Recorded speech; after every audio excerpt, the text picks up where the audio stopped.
நாளைக்கு வைகுண்ட ஏகாதசி. இந்த தனுர் மாதத்தில் வரக்கூடிய அந்த வைகுண்ட ஏகாதசி அப்படின்னா ரொம்ப சிறப்பு வாய்ந்த ஒன்று.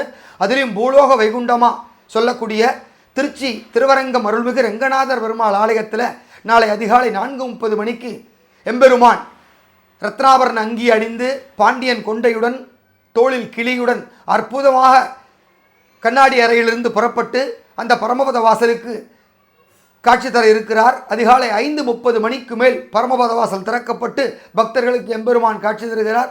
இந்த காட்சியை தரிசிப்பது என்பது அந்த பரமபதத்திற்கே நாம் சென்று ஒரு அடையக்கூடிய ஒரு வழியை நமக்கு காட்டுவதான ஒரு விஷயமாகும். எனவே வாய்ப்பு இருப்பவர்கள் நேராக சென்று திருவரங்கத்தில் தரிசனம் செய்யலாம். அப்படி முடியாதவர்கள் தொலைக்காட்சியிலும் யூடியூபிலும் நேரடியாக வரக்கூடிய அந்த திருச்சி ஸ்ரீரங்கம் வைகுண்ட ஏகாதசி வைபவத்தை கண்குளிர கண்டு பெருமாளுடைய அருளுக்கு பாத்திரமாகும்படி உங்களை கேட்டுக்கொண்டு விடைபெறுகிறேன். நன்றி.